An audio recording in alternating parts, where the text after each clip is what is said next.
All right, let's dive deep. Imagine strapping on more than just a watch. I mean, you're wearing a piece of history, right? An engineering marvel, and quite possibly a significant investment. Absolutely. Today we're journeying into the unparalleled world of Patek Philippe. A giant in watchmaking. Since its start in Geneva way back in 1839, Patek Philippe has kept this unbroken legacy, crafting timepieces that are just the pinnacle of luxury and horological excellence. They really are synonymous with that. So our mission today is to explore what truly makes this Swiss brand legendary. You know, from its groundbreaking innovations, its iconic collections, to the surprising stories woven into its fabric.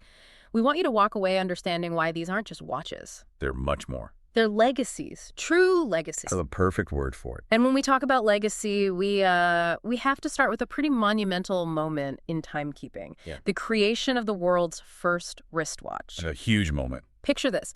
1868, Patek Philippe crafts this revolutionary device for Countess Koskevich of Hungary. Now, okay, it was initially conceived as more of a decorative piece of jewelry, yes. It was beautiful but functional, too. Exactly. But that singular moment really signaled the dawn of the wristwatch era. It was kind of the beginning of the end for the pocket watch industry. It really shifted everything. And it's also fascinating to think about who owned these pieces. You know, historical giants like Queen Victoria, Royalty. the brilliant Albert Einstein, and even the literary titan Leo Tolstoy. Wow. That's quite a roster. Quite an endorsement, wouldn't you say? It absolutely is. Yeah. And what that list of owners immediately tells you is something crucial about Patek Philippe. What's that? Their unwavering commitment to both technical innovation and traditional craftsmanship. It's this duality. Yeah. This isn't just about making watches. It's about continually pushing the boundaries of mechanical horology. So constantly innovating. Constantly. They consistently lead in creating some of the most complicated mechanical timepieces. And impressively, the brand holds multiple records for the most expensive watches ever sold at auction. Right, those crazy auction prices. In this dedication, it goes right down to the fundamental principles of how they make them. You bring up such a critical point about their manufacturing. It's not just the intricate mechanics we hear about. No, it's more. It's that legendary human touch. What does that truly mean for a brand of this caliber? How does it contribute to the mystique? Well, it means that every single component of a Patek Philippe timepiece, from the case, the dial, to the microscopic inner workings, Every little bit. every bit, it's created and hand-finished with an almost obsessive level of care. This isn't mass production, it's meticulous artistry. Not churned out on a line somewhere. Definitely not. This ensures strictly limited production numbers, which, in turn, fuels their prestige. This fusion of rarity and perfection. That's what elevates these pieces beyond just telling time. And that rarity, combined with their reputation for, well, enduring quality, that really highlights why Patek Philippe watches are seen as such serious investments, doesn't it? Oh, absolutely. Many limited editions or specialty pieces from the brand often double, even treble in value once production stops. Exactly. It's why that famous saying resonates so deeply. You never really own a Patek Philippe watch. You merely look after it for the next generation. Ah, yes. I love that line. It just perfectly encapsulates the understanding that these aren't fleeting purchases. They are intergenerational assets. Built to last. They're crafted with the intent to be heirlooms, really, to connect generations through time itself. And speaking of those astonishing valuations, let's look at some of the pinnacle pieces that really underscore this investment potential. Some incredible examples out there. Take the Patek Philippe 1518, for example.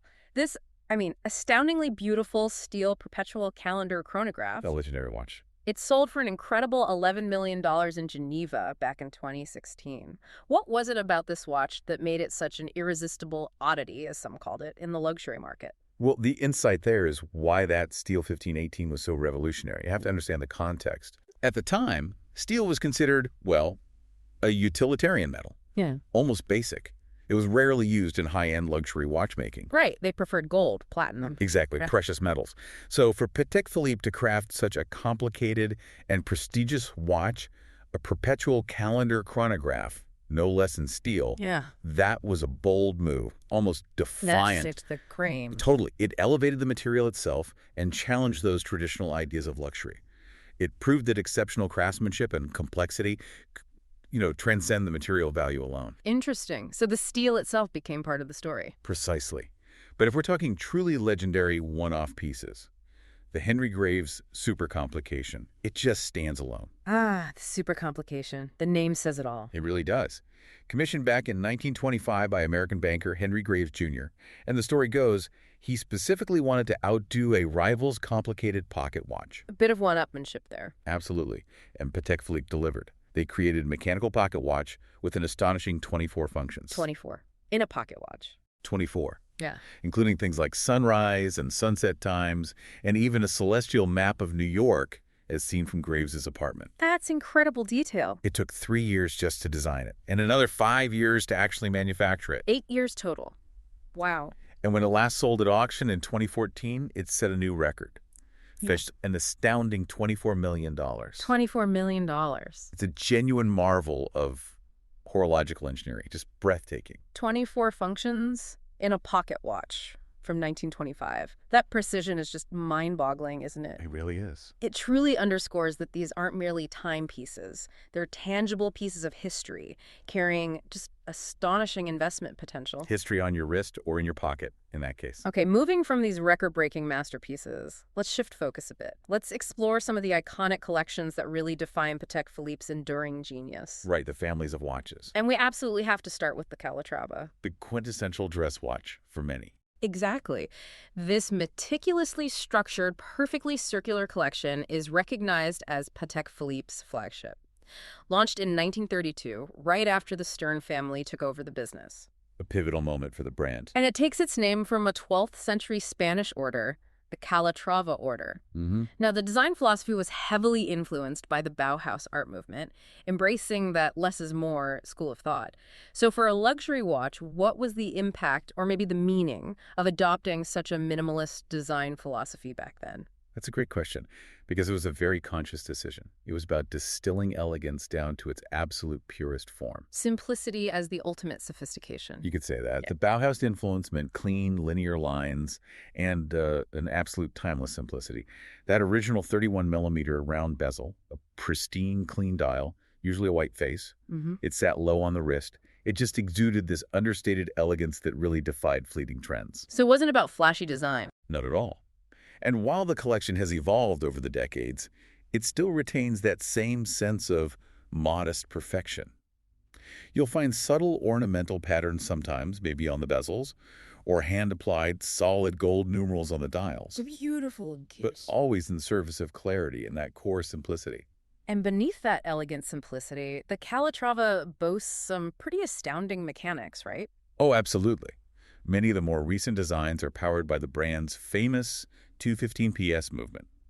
Some vintage models use Patek Philippe's trademark 12-400 caliber. Different movements, but same philosophy. Essentially, yes. Regardless of the specific movement, all Calatrava watches are manually wound, and they share those fundamental design principles. And each one is handmade. Handmade. How long does that take? It can take up to 9 months to produce a single Calatrava. 9 months. Wow. Which is why, for many collectors, it remains the unrivaled perfect dress watch. Okay, from the classic Calatrava, let's talk about something a bit different. Moving on. Now, for those who appreciate mathematics and aesthetic balance, watches don't come more fascinating than the Patek Philippe Golden Ellipse. The Golden Ellipse. Even the name sounds intriguing. It's a brilliant demonstration of Patek Philippe's unique approach to design. It was introduced in 1968. 1968. That was a pretty tumultuous year globally, wasn't it? Extremely. Marked by events like the Vietnam War, Martin Luther King Jr.'s assassination, but also, the first manned spacecraft orbiting the moon, Apollo 8. Right, a year of massive upheaval and change. Exactly. And amidst all this global unrest, Patek Philippe made a very calculated decision with the Golden Ellipse. So they released a watch that was, what, an anchor of serenity in a chaotic world? That's a great way to put it. It really epitomized that tranquil appeal. Originally, it featured only hours and minutes, tiny indexes around a very no-frills dial. And at launch, serene blue was the only color available. Just calm and simple. Precisely. And the proportions of this beautifully designed piece were based on the ancient Greek golden ratio. Ah, the golden ratio. I have heard of that. Also known as the divine proportion. Mathematically, it symbolizes total harmony and balance, this ancient formula. Yeah. It creates this naturally pleasing visual balance. So things designed with it just feel right. Instinctively, yes, Yeah. even if we don't consciously recognize the formula. It defines the proportions of some of history's greatest works of art and architecture. The ancient Egyptian pyramids, Wow. even things like the Apple logo and apparently the proportions of the human body itself. So it's everywhere. Pretty much. Yeah.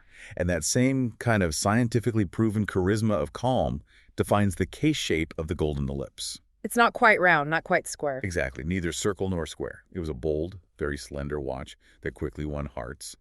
Today, the collection includes two main men's models, while ladies' golden ellipse watches are now quite rare vintage market finds. Fascinating. From mathematical harmony to, well, something completely different again. Let's pivot to another icon. The Nautilus. Ah, the Nautilus. The luxury sports watch that arguably started it all. This collection is just synonymous with sporting elegance, isn't it? It's epitomized what every great sports watch should be since it first came out in 1976. 76. Another key date. And the legendary Gerald Genta was the mastermind behind this one. Genta, yes. A true genius of watch design. Drawing inspiration, apparently, from Jules Verne's Nautilus's submarine. And maritime portholes. You can see it in the design. You really can. Its unique design features that rounded octagonal-shaped bezel and the horizontally embossed dial, which creates this seamless, classic sports style. Those horizontal lines are iconic. And you'll also notice those tiny oracles sticking out from beneath the bezel, the ears, some call them. Mimicking the hinges of a porthole. Exactly, enhancing that whole impression.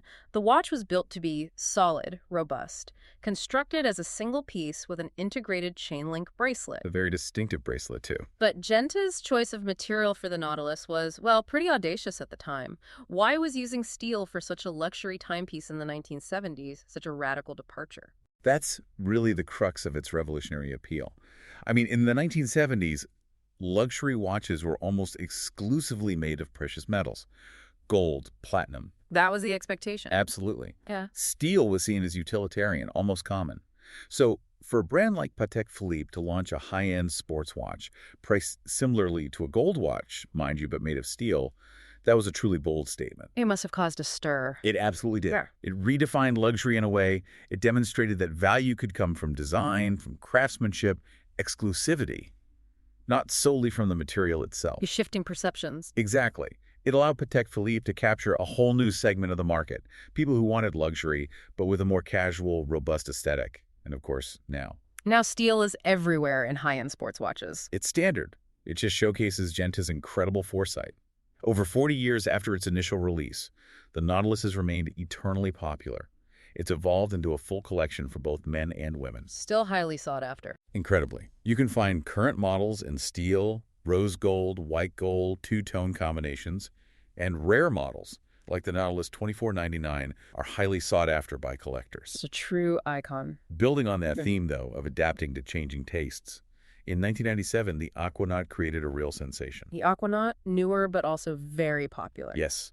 This collection was born with a youthful, modern design that was honestly a complete surprise to many watch connoisseurs at the time. How so? Well, its inspiration came from the Nautilus's rounded octagon case, sure, but it introduced a truly innovative element, a revolutionary tropical strap. Ah, the rubber strap. Exactly, made from a new composite material. Yeah. This strap was ultra-resistant to wear, saltwater, UV radiation. It gave the watch this ultra-modern, sporty chic appearance that felt very different for Patek. That launch feels like a brilliant read of the cultural climate, doesn't it? The 1990s, they were marked by those sort of unperturbed, carefree decades, as some put it. Business casual emerged. Right, formality was relaxing. So how did a brand as steeped in tradition as Patek Philippe pivot to meet that shifting demand for a less formal watch? You're right. The timing was perfect. As suits and ties became less of a strict requirement in many workplaces, Patek Philippe, which was known for its formality, had to consider how to appeal to customers seeking luxury in a more relaxed context. So, adapt or risk becoming irrelevant to a new generation? In a sense, yes. The Aquanaut was their answer.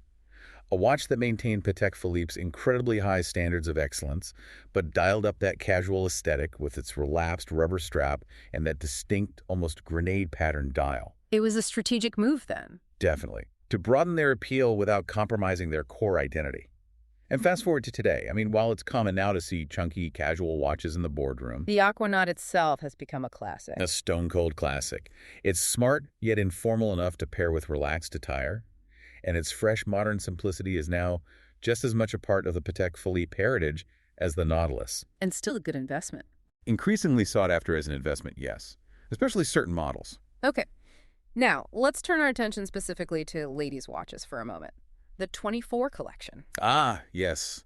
Very important collection for the brand. This iconic line comprising both quartz and, more recently, automatic models. It was launched in 1999 with a really clear design intent, wasn't it? Absolutely. It was designed to capture the spirit of the young, modern, active woman.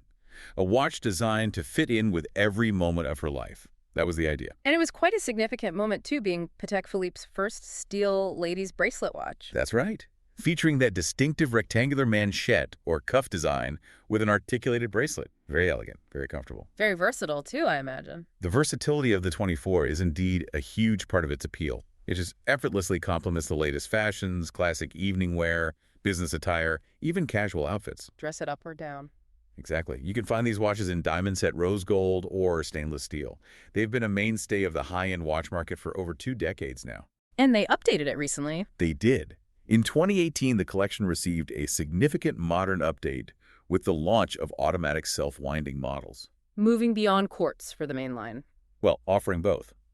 But these new automatic versions featured a round case, which was a big change, with a date aperture and sweep seconds. It gave this best-selling range a fresh makeover while still maintaining its luxurious, sophisticated silhouette and, of course, reliable timekeeping. Keeping it relevant. Always. Now, if we look at the broader historical picture, we have to talk about pocket watches. Right, back to where it all began, in a way. Exactly. Pocket watches hold a very special place in Patek Philippe's 180-year history. These were the dominant form of timekeeping until, really, World War I. So decades of expertise there. Decades. And hand-finished pocket timepieces make up a huge part of the brand's heritage. They truly exemplify that seal of tradition Patek Philippe is associated with. Do they still make them? They do, yes. While wristwatches have obviously taken preference, Patek Philippe still produces pocket watches today, but in very small numbers. They're primarily considered works of art now. A canvas for their skills. Precisely. They serve as a canvas for the brand's artisans to demonstrate exquisite enameling, guillage, those intricate engraved patterns on metal, Beautiful work. engraving, and gem setting. True masterpieces. And to tie it back to our earlier discussion, the Henry Grave Super Complication is just the ultimate prime example of their pocket watch artistry and mind-boggling complexity. The absolute pinnacle, yes. A true testament to the skill involved in these pieces. Now, beyond personal timepieces, Patek Philippe also creates these beautifully delicate and ornamental dome table clocks. Ah, the dome clocks. Quite special. They are quite a nostalgic rarity these days, aren't they? Which often translates to very good prices at auction, I hear. They command strong prices, yes. And what's unique mechanically about these clocks? Tell us. Well, these are fascinating pieces mechanically because they are torsion pendulum clocks. Torsion pendulum, how does that work? Unlike a traditional pendulum that swings back and forth under gravity, a torsion pendulum has a weight suspended by a wire or spring, and it slowly twists on a vertical axis. Okay. This slow twisting allows for an incredibly long power reserve, often a year or even more, on a single winding. A whole year. That's why they're sometimes called 400-day or anniversary clocks, right? Exactly. It makes them objects of curiosity, and because they're made in such small numbers, scarcity among collectors. And what's truly captivating here, visually, is how that generous, rounded surface of a dome clock becomes this perfect canvas for exquisite artisan skills, particularly the art of enameling. Patek Philippe's dome clocks are almost synonymous with cloisonné enamel. Cloisonné, can you explain that a bit? Sure, it's a technique where intricate, multicolored paintings are created with the images outlined using tiny flattened gold wires. These wires form little compartments, or cloisons. Okay, like little wall. Precisely. And these little compartments, or alveoli as they're sometimes called, are then filled layer by layer with different colored enamel powders, which are then fired. It creates this enchanting, almost three-dimensional impression. Just stunning artistry. Absolutely. Each year, the brand presents a handful of these creations as one-of-a-kind pieces or very limited editions in its rarities collection. The designs often draw inspiration from nature animals and flowers, Things like the Frisian Islands, Japanese cranes, pink flamingos, beautiful motifs. Works of art, truly. Okay, finally, let's arrive at the Gondolo collection. The gondolo, another unique part of the Patek story. Established in 1993, this collection is unique because it consists entirely of form watches, meaning they aren't round. Right, anything but round, basically. Instead, these eye-catching timepieces favor square, rectangular cushion, or barrel-shaped faces. They really evoke the spirit of the Art Deco movement, don't they? Strongly, that geometric feel is very characteristic of Art Deco. And the gondolo has such a rich and interesting backstory, deeply connected to Brazil, of all places. It does indeed, a fascinating connection. While the modern collection launched in the 1990s, it actually draws inspiration from watches Patek Philippe made specifically for the Brazilian market way back in the early 1900s. How did that come about? Well, it stemmed from a pivotal 50-year partnership formed way back in 1872 with Brazilian jewelers Carlos Gondolo and Paulo Laborio. 50 years, that's a long partnership. It was huge. This collaboration made the Patek Philippe brand enormously popular in the Southern Hemisphere. In fact, get this. During World War I, Gondolo and Laborio apparently sold around a third of Patek Philippe's total annual production. A third. Wow, Brazil was a massive market for them then. Absolutely. And devoted Patek fans among the Brazilian elite even called themselves the Gondolo Gang. There's stories of them even sporting special Patek sombreros. The Gondolo Gang, that's brilliant. Isn't it? So for a brand often associated with classical minimalism, like the Calatrava, what was the significance of this bold departure in design philosophy with the gondolo? Well, I think it speaks volumes about Patek Philippe's willingness to cater to distinct market tastes, even early on, while always maintaining its absolute commitment to craftsmanship. So flexibility within their standards. Exactly. The Gondolo collection represents a clear departure from that minimalist philosophy we see elsewhere. It's characterized by those bold rectangular lines, the geometric shapes reminiscent of Art Deco. Each piece really nods to luxury and opulence. More decorative, perhaps. In a way, yes. It allowed them to revive some of the brand's most iconic historical watches from that Brazilian era, but infusing an element of subtle modernity to bring the entire collection up to date for the 1990s launch and beyond.